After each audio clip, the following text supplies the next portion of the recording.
I'm Stephanie Wilson, and you're listening to Freedom Over Fascism. This election work isn't so much about the partisanship at the top of the ticket. It's about outrunning the partisanship at the top of the ticket and showing people in the local community, hey, listen, no, the Democratic Party is part of this community. I'm your grandson. I'm your neighbor. You're my daughter-in-law. You're my sister-in-law. And I've been in this community. I was born here. All this cultural war stuff that talks about my identity in these communities, that crap just got here. And it's coming from places that aren't from our communities. It's coming from consultants meant to justify taking away your health care by distracting you with my identity.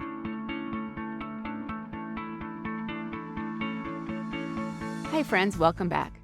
Today we have my interview with Paolo Cremidis of the Outrun Coalition, a group that promotes young and diverse candidates for office in rural America. Paolo challenges the idea that rural means white, and his organization helps young people win races because of their young or LGBTQ or Latino or Black identities, not despite them. This is one of the most important ways of breaking supermajorities in MAGA-captured states, and it's often overlooked because state party officials usually want to run people they know who are older and whiter and more educated for office, when perhaps a younger person of color has a better chance of winning. Paolo is an immigrant from Peru and runs Outrun Coalition in his free time. He oversees the organization that helped elect 5 new officials in 2020 and has now helped more than 472 young and diverse candidates win in rural areas around the country, which he expects will rise after municipal elections in May in West Virginia and New York school board and village board elections in June. As much as I talk about the importance of Biden winning and the stakes of the national election, these local and state races are so important for breaking MAGA supermajorities and building power by flipping seats in places like North Carolina, Arkansas, Tennessee, and elsewhere. Paolo name-checks several organizations he recommends donating to, which I will put in the show notes. I hope you listen to this interview, because electing young candidates who represent the real people in smaller communities is a key strategy for rebuilding power for the forces of freedom nationwide. Here's our conversation after a brief word from this episode's sponsor, Civitech. Civitech is dedicated to creating tools for progressives to build a fairer democracy. Its brand new campaign management platform, called Running Mate, is built for Democratic campaigns of all sizes. Running Mate allows you to see all the relevant voter data in your district with an interactive map and dashboard. Detailed maps in the tool allow you to view the voter file alongside likely unregistered voters and filter your data by party registration, vote history, race, sex, age, and more. Built with campaigns' tight budgets and limited resources in mind, Running Mate subscriptions start at just $75 a month, making it affordable and accessible for campaigns of any size. Use Running Mate to track your campaign goals, visualize your district's registered and unregistered voter data, and plan your path to victory.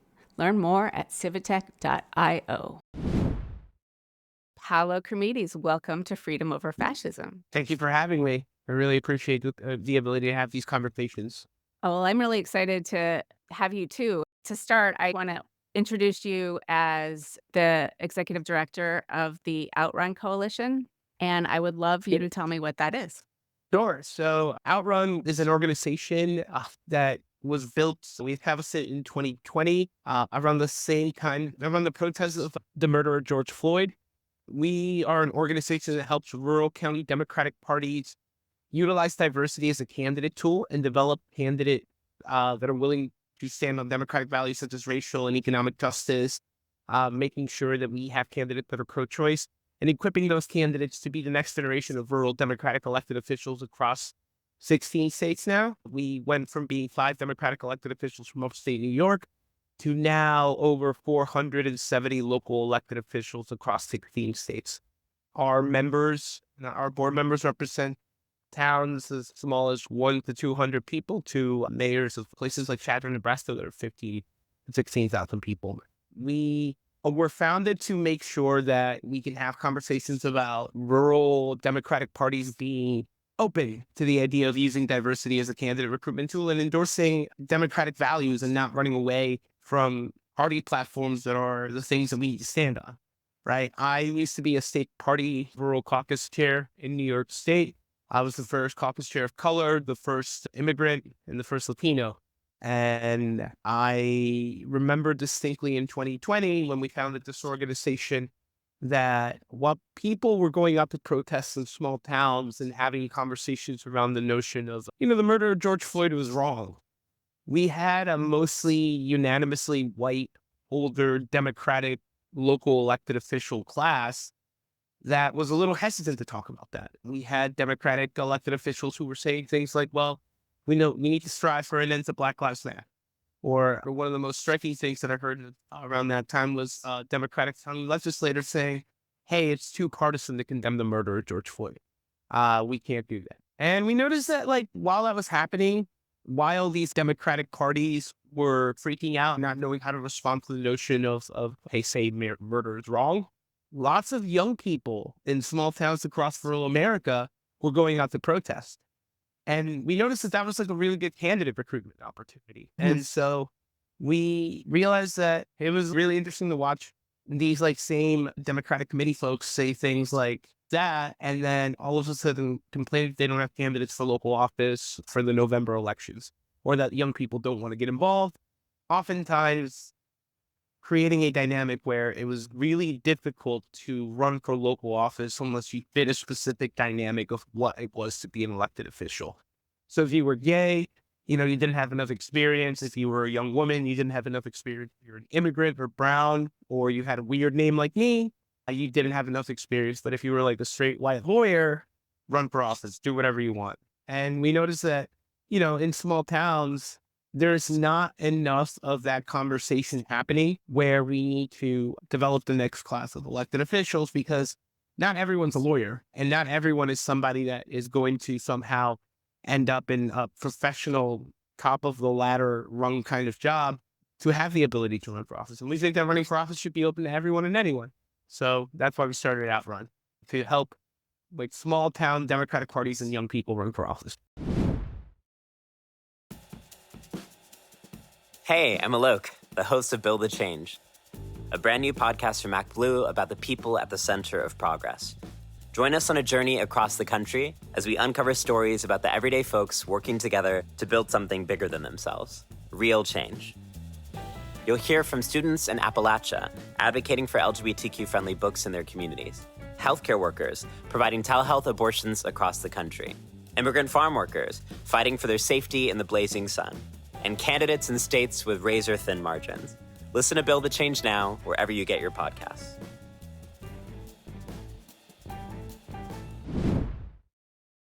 One of the things that we talk about a lot on here is how we need to be running candidates at every level, at every race. Yes. I don't know if this is backed up by evidence. This is anecdotal. Is the straight white lawyer, how much did voters actually show up to vote for this kind of guy? And was then the complaint, oh, well, we don't have enough voter participation, without providing a candidate that reflects the voter base, that says new and interesting things, that's young and exciting and charismatic, or even just somebody new to ask for people's vote. Is that a factor? It is, because like oftentimes when we talk about like people who are running for office in small towns, you have this concept of the perennial candidate. Where does the perennial candidate come from? Right now, in the context of American politics, it's oftentimes in a small town Democratic Party where say 5 or 6 people run for local office, and then they complain that they can't get young people involved. And this is something that we've seen across the South and across the Midwest, where there were these structures of the Democratic Party that were overtly powerful, controlled these counties for decades, if not 30, 40 years, that all of a sudden lost their political power and now don't have a path forward.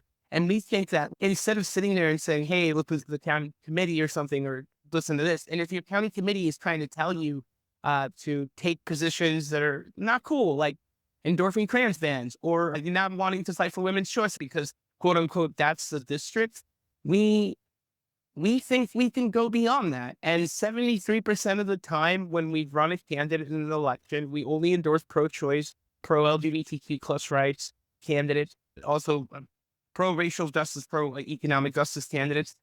73% of the time they win. And they win in places that Joe Biden hasn't won. We have 2 council members in Clarksville, Texas, and East Texas, who, and this is actually really stunning, one of my board members, the only non-binary county chair in Texas, helped elect 2 council members in towns that voted 89% for Trump. And they weren't like your average, normal Democratic county committee person you would think in these places. These were young people. A lot of this election work isn't so much about the partisanship at the top of the ticket. It's about outrunning the partisanship at the top of the ticket and showing people in the local community, hey, listen, no, the Democratic Party is part of the community. I'm your grandson. I'm your neighbor. You're my daughter-in-law. You're my sister-in-law. And I've been in this community. I was born here. All this culture war stuff that talks about my identity in these communities, that crap just got here. And it's coming from places that aren't from our communities. It's coming from consultants on the Upper East Side meant to justify taking away your health care by distracting you with my identity. So I'm going to run for local office using my identity as a tool to say, hey, I live here. I've been here, and I'm not going to leave. These guys, these consultants that are coming in with the Republican Party to try and get you to ban books. Meanwhile, we're passing school voucher legislation that's destroying education. That's meant to distract you. We're here to make sure that you understand that we're here to stay. We're part of the community. And you've known me for my whole life. So how can I be so harmful and dangerous if you grew up with me? You know what I mean? Well, that's really powerful because one of the things that Republicans are doing is trying to other identities, people who are not straight, white, cis, male with good hair. They have a thing and they're trying to other anybody who isn't that. And so to leverage that as actually a positive tool, I think is really, really important. And also, once you get people at the bottom of the ticket at state and local levels asking for votes and getting them, then you've got voters out there who might be, voting for Biden or for the person running for state leg in that district or a person running for Congress. So it might, really filter up the reverse coattails effect. And we see that, right? In thinking about, and a perfect example of reverse coattails, one of my board members is Braden Bick. He's an official in the Democratic Party, Alabama. And, this is just a 19-year-old kid that we connected via social media who was like, hey, have you heard about Maryland lands? Why don't you get involved in this race? Why don't you help her run for office? And the notion of reverse coattails is really powerful in that particular election because it was the first time in 10 years that a Democrat overperformed Joe Biden by 20 points. Now, in northern Alabama, it was the first time that a Democrat had gotten elected in northern Alabama in 20 years. And it was a district that Trump had won by 1 point, right? Which Maryland won by 14 points. I think that the notion of reverse coattails is very powerful right now. And I think the other thing that we need to take into account here is when we talk about reverse coattail, we have to talk about the fact that we're laying down groundwork for the future because like every single kid that I get elected to school board now, whether they're 19 or that's somebody that now, when the DLCC or whomever is looking for a candidate for state house to break a supermajority, and those are the folks that are running. And those are the folks that can break supermajorities and overperform the top of the ticket. Because again, it goes into this notion of like, hey, if I'm so dangerous and I'm so problematic because I'm an immigrant or I'm gay or I'm pro-choice or I'm a woman, I've grown up here, I've been here my whole life. You had no problem with me until like maybe 15 years ago. I think we both know that this community is much more welcoming than what people from honestly, legacy money Republican, failed children who are staffing the Republican Party want to know about rural communities. I think the last thing I would add to that is there's also a dynamic here where you mentioned talking about Republicans othering diversity. I think the most powerful thing ever is that we have the data to show that that's not true. That 25% of rural America are people of color. That 7% of rural America are LGBTQ plus, at least, right? That the largest concentration of trans elected officials in this country, they're not in California or New York or Illinois or some blue state. They're in West Virginia. That some of the largest level of Democratic voter participation where, it feels like we still have access to democracy is in rural communities. And I think that the big thing that happens now is you have a lot of Republican consultants and Republican staffers that have talked about this idea of rural America as if it's like some sort of bastion of whiteness, but historically speaking, that's not true. And these are the people that say that facts matter. Well, diversity is a fact for rural America, and that matters. Well, I Yeah. wanted to bring that up because now there's this book, White Rural Rage, which is really hard to say. White Yeah. Rural Yeah. Rage. But anyway, and that's obviously a drastic oversimplification. So can you tell us what that idea, what that general concept of whiteness, of rage, what it gets wrong? What is it overlooking? So I just finished the book, and the professor who wrote that book, from my interaction, was a really sweet, nice guy who I think had a good idea in the concept of talking about racism in rural communities. Racism in rural communities is very real. I think that the thing that kind of frustrates me about the book is that it's a little bit erasing us because it's centering rural America on whiteness. And I'm going to tell you right now that when we talk about rural white rage in the context of what we do and the work that we do across rural America, rural white rage is something that has always existed in our world. For me, it's not even a concept of like, oh my God, this is new. This is something that Donald Trump triggered. It's like, no, this is something that happened to me in middle school as a kid. And when I had to fight some kid because he tried to get me to kiss his shoe because I was an immigrant. And I was like, no, the idea that we have to somehow talk about rural communities only in the context of whiteness erases the diversity of not just those places, but also erases the diversity of the future of rural communities. I will say that the book, despite some of the erasure that has happened because of it, it has triggered a really good conversation here, which is, why haven't we allowed this to fester in rural communities?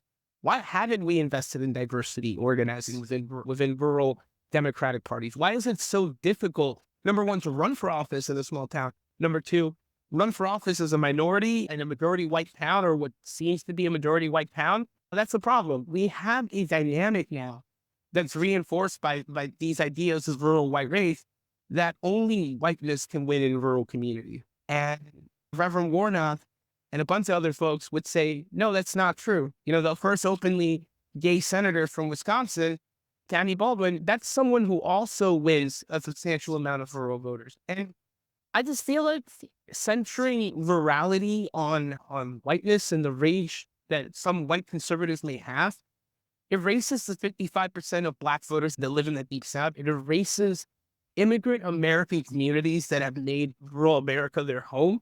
And it's not a realistic understanding of the work that we need to do, because it gives us a distraction from us having the real heavy conversation, which is, okay, sure, racism's real. Racism's real in the Democratic Party too. And in rural county Democratic parties, it shouldn't be that difficult for people to run for office. And if you want to talk about white rural rage, there shouldn't be some boomer county chair screaming at a young person that they don't have the experience to run for office. Well, that same county chair refuses to learn what a win number is, use van, and then runs an election in September when the election is November. I think that rural white race, and specifically racism, is complexly built to not be simple to explain. And so we have to be conscious of the idea that white rage not only exists in the context of racism, like the present in the American structure, right? But that this also permeates democratic organizing spaces, and that we need to be conscious of that. And that whenever we're talking about rural organizing and rural democratic identity, that we need to, even if it's in a county that's 99% white, there should not be somebody that's in that county that says, hey, Paolo, this county's 99% white. Why would a person of color be able to win here? Right? Does that make sense? It does. And I have seen that in some of my work as well. If the democratic power structure has been in place for a really long time and they lose a lot, they get really protective of their space. It's kind of like, right? And they don't want new people in because we've always done it this way. Well, you've been losing for a long time, but okay, let's set that aside. Building the Democratic bench, building the party from the bottom up is incredibly important for our future. And as much as we talk about Trump right now, which is really important, if we lose the race at the top, we're kind of screwed all the way down. But a lot of people are already screwed in rural areas in red states because all of that we're talking about at the national level has already occurred in a lot of places in MAGA captured America. Yeah. And I feel like that idea of making sure that you protect your patch of ground against all comers is really ensconced, whether it's in Yeah. rural or small town or even suburban places where Democrats are consistently on the outside. Yeah. And we're not looking I for the people who could really grab the interest of in people, and we're not supporting them. I mean, look, and like a really good argument for how you know a small town or rural or just in general generic Democratic Party. If you walk into the room, if it's an older crowd of people, if you actually ask them, and a really good rule of thumb for talking about diversity in rural organized is if you ask folks, hey, how do we get young people involved? If the first answer is, hey, like young people aren't passionate, they don't want to get involved, they haven't been to the local Target or the local Panera Bread or a local job store where there are low wage service jobs that young people are overwhelmingly working in small towns where we can actually engage with young people. If the second answer is, well, we're involved in the college and stuff, that's cool. Only 20% of young people are going to college, right? What are we doing to invest in the other 80% of young people that are, college kids aren't going to graduate from college, be work a trade or something? How do we get them, right? So to kind of go into your question about like what we do to help people run for office, it's we help do these panels. We bring in a free panel of local Democratic elected officials from across our like membership network, and we'll bring like county committees, rural progressive organizations, random people who might be interested in running for office, or somebody like the organization that we work with whom they think might be a good candidate for elected official, but doesn't think that they can run because they've never seen themselves in office. We do these free Zoom panels where we help rural county Democratic parties kind of like see the diversity of local Democratic elected officials. And it creates this dynamic where we have these elected officials talking about running for office. One elected official that I work with, Afro-Latino, talking about the racism he faced, being told that he, quote unquote, had to cut his hair because it wasn't proper. Talking about multiple women, like one of my friends is a state rep in Tennessee, being told when they were organizing the Tennessee 3 protest, white male Democratic state representatives coming in and telling her, hey, this isn't your place at a press conference, right? Well, she was risking her life organizing these protests, talking about the fact that in central New York, we have an openly LGBTQ plus, village trustee, a friend of mine who was just afraid to run for office. Why I asked him why he was afraid. He was like, well, I'm gay.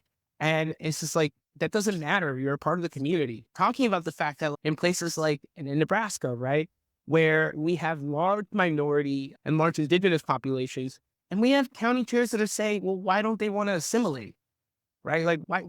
Number one is identifying that you want to talk about the white rural rate. That's the white rural rate. That sort of idea of like talking about rural communities in that context. And it's just a place where we can actually talk about it, right? Like it's a place where we can say, oh, hey, here's a group of people under 40 who are willing to talk about what happens in these towns. And that matters, right? Talking about the fact that we had to, working with other organizations in other parts of the country where, these like left-wing organizations that are mostly based in blue states and blue cities that are coming into these towns and elevating people whom they think are, quote unquote, the working class progressives, who then go to the state legislature, freak out because they don't know how to legislate, and then vote for things like trans fans, and then end up switching parties, right? So what is going on in Democratic politics that we have this anxiety about rural organizing? Because like my work and the work that we're doing shows that we can win in rural communities with diversity, with candidates that are off-white that have like weird kinky hair like me, and they're winning, right? So this isn't a conversation about rural diversity. It's a conversation about the insecurities of Democratic politics, right? And why we're so afraid to talk about the fact that, sure, we're the party of the working class, but the working class is diverse and it's not going to identify with whatever you think is a reaction to Donald Trump because you're, quote unquote, a moderate. So you want to talk about what we bring into conversation to changing the dynamic of rural county Democratic parties so that they find new candidates to run for office. Once we've recruited candidates that run for office, we connect them with different national level organizations that will endorse them, teach them what a win number is, help them give information. We'll do some fundraising. We will help people with postcarding and stuff. And then the other thing I will do is every single time that a rural white rage book or some pundit says, well, rural America's white, I have Timothy Ragland and a bunch of other mayors of color from the Deep South that are like the first Black or the first Latino elected official from these places come on there and be like, yeah, I'm white. You know what I mean? That's the real, I think that's the real problem. I think that rural organizing works. I think that when we talk about diversity, specifically on the issue of choice and LGBTQ plus rights, and also racial justice, we win. And it's been proven that we win. And anybody that says otherwise is relying on a stereotype. And I think that challenging the stereotypes of like the Democratic Party in rural communities, when we can actually find good candidates that run for office, that are willing to engage with folks, that are willing to kind of just be themselves, to be genuine and honest who they are, those are the folks that end up getting the person who might vote for Donald Trump, but will probably vote for them at the local level because they'll be like, hey, I remember this guy, like he grew up, we went to kindergarten together, or we are volunteer firefighters together, stuff like that. So this is happening all over. Can you tell me Yeah. about your group and where you started and where you are now? What's happened in rural organizing since you got going with organizing in upstate New York? Look, 6 years ago, I took over a party position called the Rural Caucus Chair in New York State in the New York State Democratic Party because nobody wanted to do it. It had been vacant for 5 years.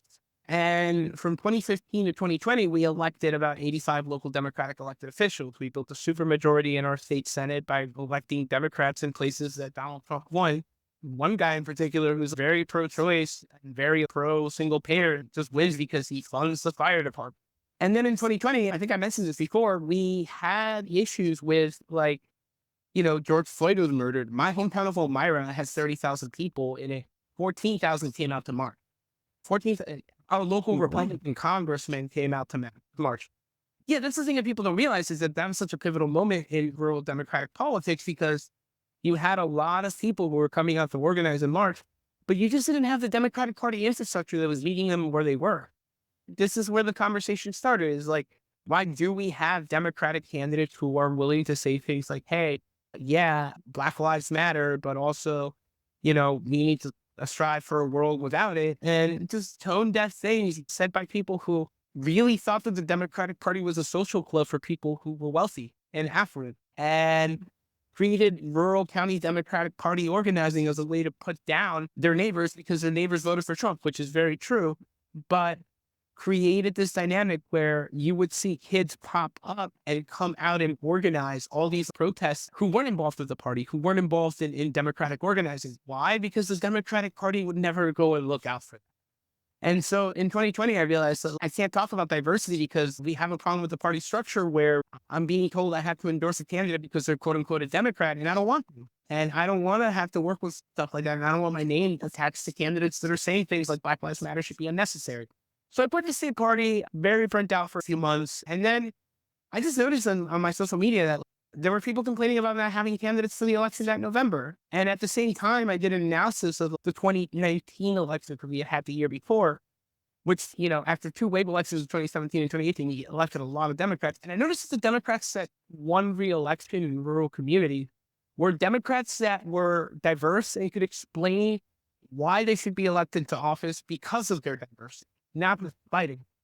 And that kind of just put two and two together in May of 2020, 5 Democratic elected officials and we hosted our first Shenango County Democratic Party. And it was the first time they had a contested sheriff's race in 30 years.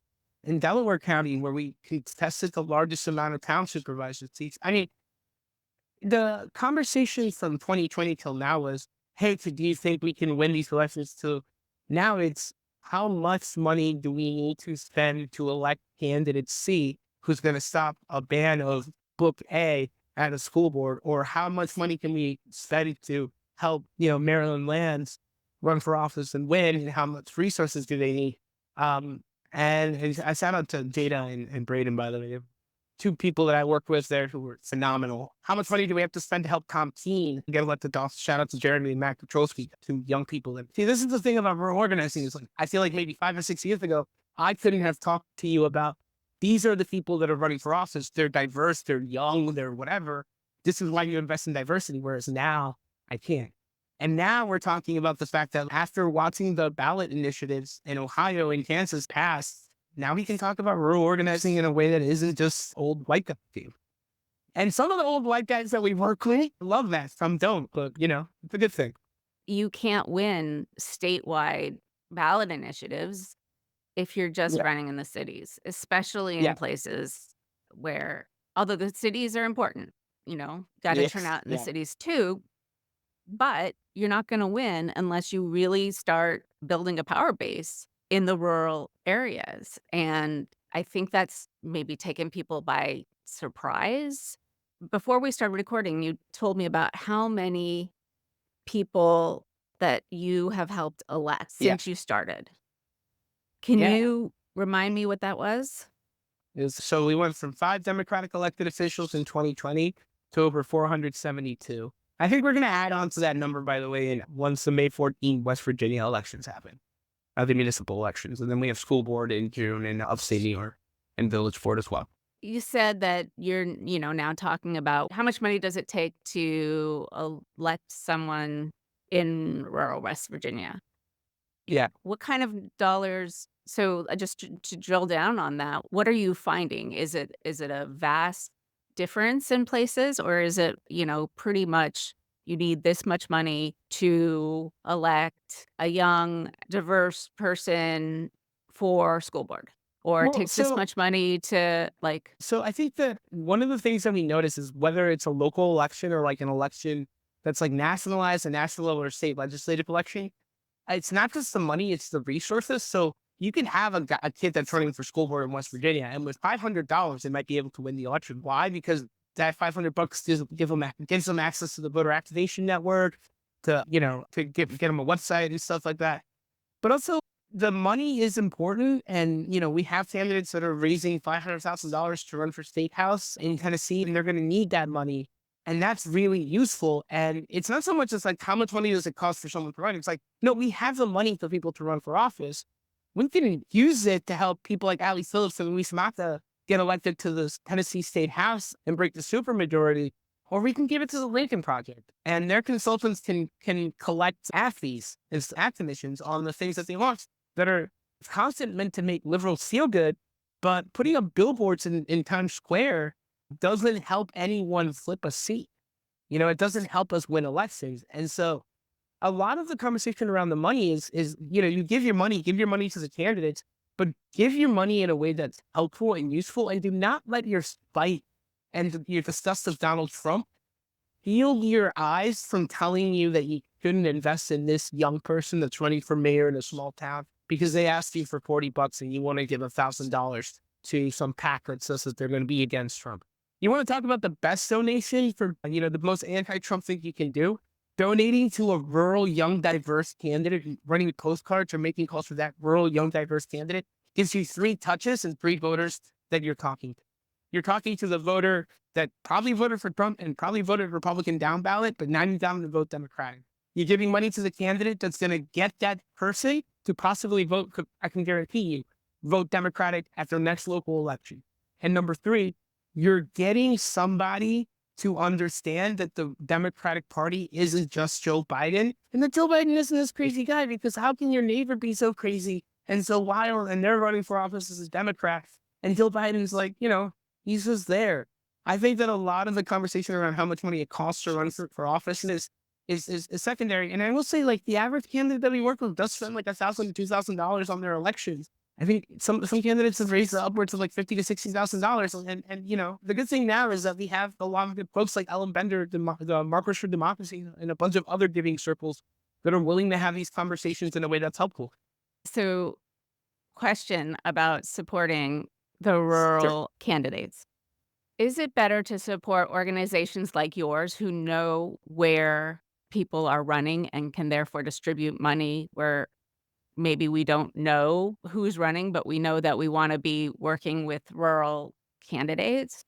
Or what's the best way for somebody who is not in the actual town where someone's running? And I understand that money probably should be spent on the local candidate. But what's the best way for those of us out here in cities and blue states and suburbs, like across the country, to support your efforts of engaging rural young folks to run? Well, so I think that the best thing is to do both, right? And to like look at the way that county and state parties are using their dynamic to mobilize younger folks. And I'll just give you like the point of view of my day, right? Point of my day Yeah, yeah. usually starts. And this, I promise you that this goes into this. I feel like I have to tell it this way because it really talks about like the concept and the benefit of how you give and what that looks like, right? I'll start my morning and I'll talk to county chairs and I'll pitch them on the organizing and the work that we're doing with like making sure that young people can run for office. That'll be a part of the conversation. And then those folks will be like, hey, come do your training. And by the way, we don't take money. Everything that Outrun does is for free. I have a day job. All of my colleagues have day jobs. We believe that running for office should not be difficult. And that is why we help connect people to the resources that already exist, right? So don't think about me when you're talking about giving money.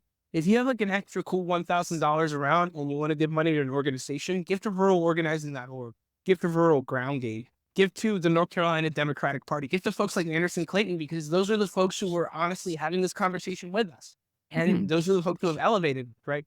Give to these larger level organizations that are going to help me provide the resources for candidates that are willing to run for office. Nothing will change the dynamic of what we're talking about with just money. My fight is not just about money. It's about getting national level organizations who love to talk about diversity and virtue signal around these issues to put their money where their mouth is and place these resources in places where we need to win. But in order to do that, we need to have these tertiary organizations like ruralorganizing.org, Rural Ground Game, Just Piper's Group, like the Blue States, the states projects, to get them the resources so that I can equip them with the candidates that are going to run for the local office. And then also we make them work a little. We make these national level organizations work a little. To the donors that are listening to this, think about it this way. Close your eyes and think about the last time that you heard someone say, I think that trans rights or LGBTQ rights or women's choice are winning issues. And then think about that in the context of who you should be giving money to. And anybody that's willing to fight that fight in a small town is worth investing in, because that person will not back down. And that person is worth 10,000 Paul Waldmans and Corey Robbins and all of these pundits whose best solutions to winning elections and democracy is, we have to abolish the Electoral College or we have to abolish the Senate, which is not going to happen. We have to have the tough conversations around rural organizing, and we want to make sure that we have enough resources there to make sure that our candidates are winning in a way that's convincing, and not just convincing to us, to the Republican Party, that we can beat them, but also convincing Democrats to make them realize that, no, it's worth investing in these small towns. Yeah, that absolutely answers the question. And also, where you're working with these other organizers at the rural level, my hope is that people will start understanding that there are groups like yours, like Hood to the Holler in Kentucky, Yeah. like Rural Organizing Initiative in Arizona, that are in all sorts of places, and help them to understand where they can team up to get ideas and resources, but more than that, confidence and ways of thinking about organizing, and maybe tools that are inexpensive but that you don't know about, or finding a way to bring people together like that. And so talking to you about it is great. If you have any other thoughts about who folks should be paying attention to if they care about rural organizing. Another great person that I work with, the two people that I work with, Sally McGinnis is the Arkansas Progressive Democratic Caucus, and Will Watson, the Arkansas Democratic Party, where they're 8 seats away from breaking the supermajority in a place where the Democrats haven't had power since 2010 and have steadily lost power, right? And I think that, Arkansas Democratic Party, the States Project, Blue Missouri, Blue Tennessee, all of these different organizations, give them money. And then look out for folks like Danny Parrish and Parrish Digital in Arizona that's helping organize indigenous voters. In Arizona, this is not me advocating in terms of anyone, but and this is just my personal opinion. But folks like Allie Phillips, Felice Mata, Yvette Valdez-Smith in the Hudson Valley here, that's the future. That's the future of democratic organizing. Like, You want to talk about what that looks like?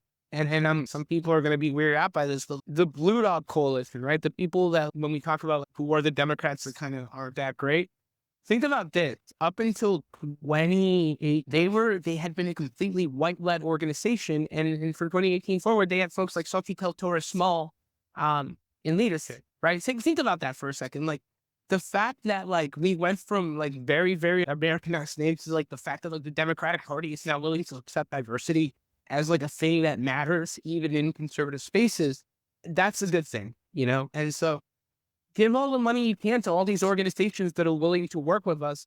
And then also, like, if you're interested in our work, we're doing trainings. We do these trainings, like, every 2 months. They're free. They're via Zoom. I like watching people watch us work. And you can check us out on @theOutrunCo on Twitter. And yeah, I'm sorry. I know that I like usually in these parts of like conversations, people are like, well, how can we give you money? Or I don't need money. I'm fine. I have a really nice law. And I think giving it to these other organizations will be the thing that changes the dynamic, because I don't think that you should, like, people like me, I don't want to take payment from what we do for our work, because we also have to normalize the idea that somebody who has a 9-to-5 job should be able to run for office and shouldn't have to completely devote their whole life to this. And that's okay. And that's good. Right. And that should be normal. Because who can do that? People who already have enough money. Exactly. Right? They're older. They can take whatever it is, 6-8 months off of their job. And and those aren't the people that we need to be supporting. Anything else that you want our listeners to know that I haven't asked you about? I just think, like, if you're like the county chair or some sort of party official and a kid comes up to you and says they want to run for office, don't be like, oh, that's just a kid, like they can't run for office or something. Encourage them and give them a space in the party where they're actually feeling seen and heard, because that's more powerful than anything else right now. Like, the fascism that we're fighting is not going to be ended in a war between, a Republican county chair that's 80 and a Democratic county chair that's 90 in central New York fighting each other out in public. No, it's going to be fought in the war of ideas, and it's going to be fought by putting our values and our message on the ballot and getting the candidates that are going to be the validators and standard bearers for democracy, the Democratic Party, and diversity. Thank you so much, Paolo. And I hope I get to keep watching what you're doing, and good luck getting more young and diverse people elected.